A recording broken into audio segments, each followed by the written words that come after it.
ఇదొక విచారకరమైనటువంటి విషయం.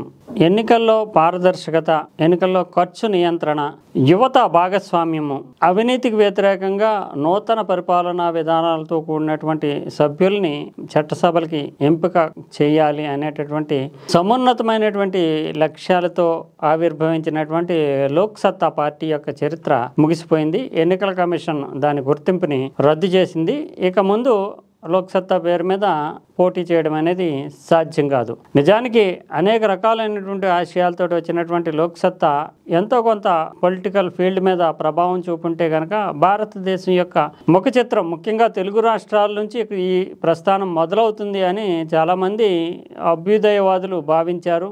అంతేకాకుండా మంచి జరగాలి, ప్రోగ్రెస్, అభివృద్ధి జరగాలి దేశానికి, అవినీతి రాజకీయ వారసత్వంతో ప్రజాస్వామ్యం కొనారిల్లిపోతుంది, దీనివల్ల దేశానికి చాలా చెడ్డ పేరు వస్తుంది, దేశం భవిష్యత్తు లేకుండా పోతుందని ఆవేదన చెందే వాళ్ళంతా కూడా లోక్సత్తాకి మద్దతుగా నిలిచారు. కానీ ఆశించినటువంటి ఫలితాలు సాధించలేకపోవడం వల్ల గడిచినటువంటి 2 ఎన్నికల్లోని దాని పాత్ర లేకపోవడంతో ఎన్నికల కమిషన్ దీని గుర్తింపుని రద్దు చేసింది. ముఖ్యంగా పార్టీ నిర్వహణకు సంబంధించినటువంటి పద్దులు, ఇతరత్ర వార్షికంగా వాళ్ళు చేసినటువంటి యాక్టివిటీస్, విరాళాలకు సంబంధించి ఇతరత్ర అనేకం ఎన్నికల కమిషన్కి ఎప్పటికప్పుడు సమర్పించాల్సి ఉంటుంది. వాటిని సమర్పించకపోవడంతో ఇది ఒక పార్టీగా ఇక భవిష్యత్తులో ఉండదు, పార్టీగా తన గుర్తింపుని కోల్పోయినట్లుగా ఎన్నికల కమిషన్ నిర్ణయం తీసుకుంది. నిజానికి ఆమ్ ఆద్మీ పార్టీ అంటే ఇప్పుడు ఆ ఢిల్లీలో 3 సార్లు అధికారంలోకి వచ్చి తర్వాత పంజాబ్లో ఇప్పటికి కూడా కొనసాగుతున్నటువంటి అధికార పార్టీగా ఉన్నటువంటి ఆమ్ ఆద్మీ పార్టీ ఏర్పాటుకి లోక్సత్తా లాంటి వ్యవస్థలే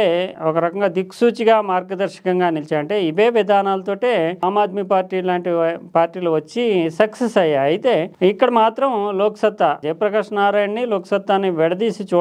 లోక్సత్తాకి ఒక ప్రాణప్రదమైనటువంటి వ్యక్తిగా జయప్రకాష్ నారాయణ చూడాలి. ఫౌండర్, ఆర్గనైజేషన్ ఫౌండరే కాకుండా ఆయన 2009 ఎన్నికల్లో పోటీ చేయడము, తర్వాత ఇక్కడ కూకట్పల్లి నుంచి ఎన్నిక కావడం ఎమ్మెల్యేగా, తర్వాత 2014లో కూడా ఆయన మల్కాజ్గిరి నుంచి పోటీ చేయడము, ఓటమి చెందడం, ఇవన్నీ జరిగాయి ఎంపీగా. ఇవన్నీ నేపథ్యాన్ని దృష్టిలో పెట్టుకుంటే నిజానికి ఒక స్వచ్ఛందమైనటువంటి ప్రజా చైతన్య వేదికగా 1996లో లోక్సత్తా ఆవిర్భవించింది. అది అప్పుడు ఒక వేదిక, ఫౌండేషన్గా ప్రజా స్వచ్ఛందమైనటువంటి ఎన్నికల సంస్కరణలు, తర్వాత ప్రభుత్వ విధానాల్లో మార్పులు, ప్రభుత్వ విధానాల్లో సమున్నతమైనటువంటి మార్పుల కోసం కృషి చేసే సంస్థగా 96లో ఈ లోక్సత్తా ఆవిర్భవించింది. 2006 నాటికి ఒక పార్టీగా దీన్ని మార్చాలి అంటే అప్పటికి యువతలోని, తర్వాత అక్షరాస్యులైనటువంటి మిడిల్ క్లాస్లోని వస్తున్నటువంటి చైతన్యాన్ని చూసి 2006లో దీన్ని రాజకీయ పార్టీగా మార్చాలని నిర్ణయం తీసుకున్నారు.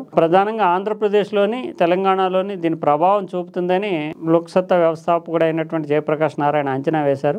కనీసం 10% మంది ప్రజలు తమ పార్టీకి ఓట్లేస్తే కనుక రాజకీయాల్ని మార్చవచ్చు అనేటటువంటి భావంతో ఆయన వెళ్ళారు. అంటే అధికారం ఒకసారిగా తమ పార్టీకి వస్తుందనే అంచనాలు ఏమీ లేకపోయినప్పటికీ 10% ఓటర్లు ఓటేసిన, కనీసం ప్రతి అసెంబ్లీలో, అంటే 2 తెలుగు రాష్ట్రాల్లో అసెంబ్లీలో కనుక అప్పటికి పార్టీ పుట్టేటప్పటికి 2 రాష్ట్రాలు కాదు కనుక ఒక 10% ఓట్లు, అంటే 25 సీట్లు, 25 సీట్లు ఉన్నా కూడా తమ వాదంతో, హేతుబద్ధమైనటువంటి తమ వాదంతో, ప్రజల్లో తమకు వస్తున్నటువంటి మద్దతుతోటి రాజకీయాలను మార్చవచ్చు, ప్రభుత్వాలను నిలదీయవచ్చు, మంచి నిర్ణయాలు తీసుకునేలా ప్రభుత్వాన్ని శాసించవచ్చు అనే ఉద్దేశంతో ఈ పార్టీకి రూపకల్పన చేశారు జయప్రకాష్ నారాయణ. అంతేకాకుండా చాలా మేధావర్గాల నుంచి ఈ పార్టీకి చాలా బలమైన మద్దతు లభించింది. నిజానికి రాజమౌళి లాంటి డైరెక్టర్లు వీళ్ళంతా లోక్సత్తా జెండాని భుజాన వేసుకుని జయప్రకాష్ నారాయణకి మద్దతుగా ప్రచారం చేశారు. అంటే వాళ్ళంతా ఓన్ చేసుకున్నారు. ఇంటలెక్చువల్ వర్గాలు జేపీని, లోక్సత్తాని ఓన్ చేసుకున్నటువంటి ఉదంతాలు చాలా కనిపిస్తాయి. అయినప్పటికీ ఎలక్టోరల్ పాలిటిక్స్లో మాత్రం ఫెయిల్యూర్ అయింది. అంటే ఈ పార్టీ వల్ల ఏమీ పెద్ద ప్రయోజనం లేదని సాధారణ ప్రజలు ఎవరు దీని వైపు చూడకపోవడంతో ఆంధ్రప్రదేశ్ లాంటి చోట్ల ఎన్నికల్లో పోటీ చేసినప్పుడు కనీసం 1.5% కూడా ఓట్లు రాకపోవడం. 2009లో కూడా ఆ పార్టీకి కూకట్పల్లి నుంచి జయప్రకాష్ నారాయణ ఎన్నికైనప్పటికీ మిగిలిన చోట్ల ఎవరు అభ్యర్థులు ఎన్నిక కాకపోవడం, అంతేకాకుండా పర్సెంటేజ్ ఆఫ్ ఓటింగ్ చూస్తే 1.5% కూడా మించకపోవడంతో ఒక ఫెయిల్యూర్ ప్రయోగంగా నిలిచి నిలిచిపోయింది. తర్వాత మరో ఎన్నికలో కూడా టెస్ట్ చేసుకున్నప్పటికీ ఎటువంటి ఫలితము రాదు దీనివల్ల అనేటటువంటి ఒక అంచనాకు వచ్చిన తర్వాత పార్టీగా యాక్టివిటీస్ ఆగిపోయినాయి. తర్వాత లోక్సత్తా ఆర్గనైజేషన్గా కొంత యాక్టివిటీస్ ఇప్పటికీ నడుస్తున్నాయి, కానీ పార్టీ మాత్రం గుర్తింపు కోల్పోయింది. నిజానికి జయప్రకాష్ నారాయణ ఈ పార్టీ ఏర్పాటు కాకముందు నుంచి కూడా ప్రజల్లో చైతన్యం కోసం ప్రయత్నించడము, అంతేకాకుండా సంస్కరణల కోసం ప్రయత్నించడము, సమాచార హక్కు చట్టం రావడంలోని అదే సందర్భంలో ఎన్నికల్లో పోటీ చేసేటటువంటి అభ్యర్థులు అందరూ కూడా తమ నేర చరిత్ర, ఆస్తులు, ఇతరత్ర అన్ని ప్రకటించాల్సిందేనా, ప్రత్యేకించి నేర చరిత్ర అనే విషయంలో కేంద్ర స్థాయిలోనే ఆయన పోరాటం చేసి దానికి సంబంధించి విధి విధానాలు వచ్చేలా చూడడంలో కానీ, పరిపాలన పరంగా ఫిస్కల్ రెస్పాన్సిబిలిటీ అండ్ బడ్జెట్ మేనేజ్మెంట్కి సంబంధించినటువంటి వ్యవహారాల్లో రాష్ట్ర ప్రభుత్వాలు అనుచితంగా ఖర్చు చేస్తే కనుక భవిష్యత్ అనేది లేకుండా పోతుందని ఆ రకమైనటువంటి పోరాటంలో కానీ అనేక సంస్కరణలకు సంబంధించి చాలా పోరాటం చేశారు వ్యక్తిగతంగా. దాంట్లోకి ఒక తుది రూపం ఇవ్వడానికి ఒక రాజకీయ పార్టీ ఉంటే కనుక ప్రజల్లో కనీసం 2 తెలుగు రాష్ట్రాల్లోనూ 10% మంది ఓటర్లు మద్దతు ఇచ్చిన, 10% సీట్లు వచ్చినా రాజకీయాలను శాసించవచ్చు అనేటటువంటి విధానంతో ఆయన ముందుకెళ్లారు.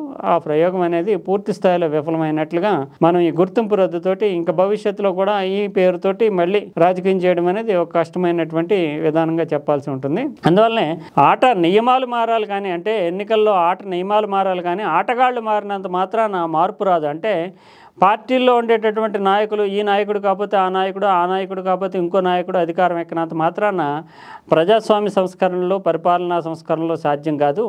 అసలు ఈ ఎన్నికల విధానము, ఎన్నికల్లో తీరు ఇవన్నీ మారాలంటే ఆట నియమాలు, అంటే గేమ్ చేంజింగ్ పాలిటిక్స్ రావాలి అనేటటువంటిది ఆశయంగా లోక్సత్తా ఆవిర్భవించింది.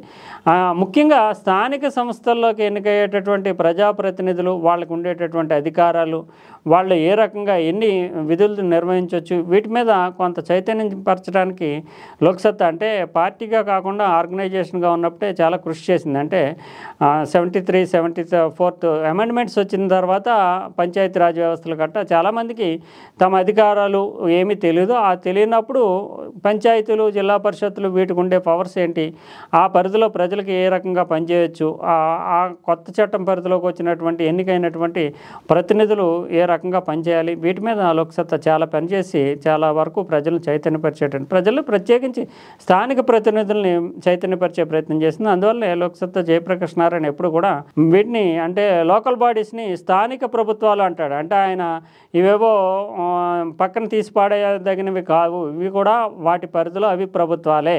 రాష్ట్ర ప్రభుత్వం, కేంద్ర ప్రభుత్వం ఎలా ఉందో స్థానిక సంస్థలు కూడా స్థానిక ప్రభుత్వాలని మాత్రమే ఆయన మాట్లాడతాడు. అందువల్ల అవి బలోపేతమైనప్పుడే నిజమైనటువంటి సేవలు అందుతాయి. రాష్ట్ర ప్రభుత్వాలకి, కేంద్ర ప్రభుత్వానికి చట్టాలు వీటి వరకు మాత్రమే ఉంటాయి తప్ప కనీస అవసరాలన్నీ కూడా తీర్చాల్సింది. అంటే పారిశుధ్యం కావచ్చు, మంచినీరు కావచ్చు, ఇతరత్ర అనేక సమస్యలు, రోడ్లు కావచ్చు, ఇవన్నీ తీర్చాల్సినటువంటి బాధ్యత స్థానిక ప్రభుత్వాలైనటువంటి స్థానిక సంస్థల మీద ఉంటుంది. ఆ మేరకు అవి బలోపేతం కావాలి. ఆ బలోపేతం కావడానికి తాము కృషి చేస్తాము, అందుకు పార్టీ కూడా ఉపయోగపడుతుంది అని సమున్నతమైనటువంటి లక్ష్యంతో పెట్టారు లోక్సత్తా.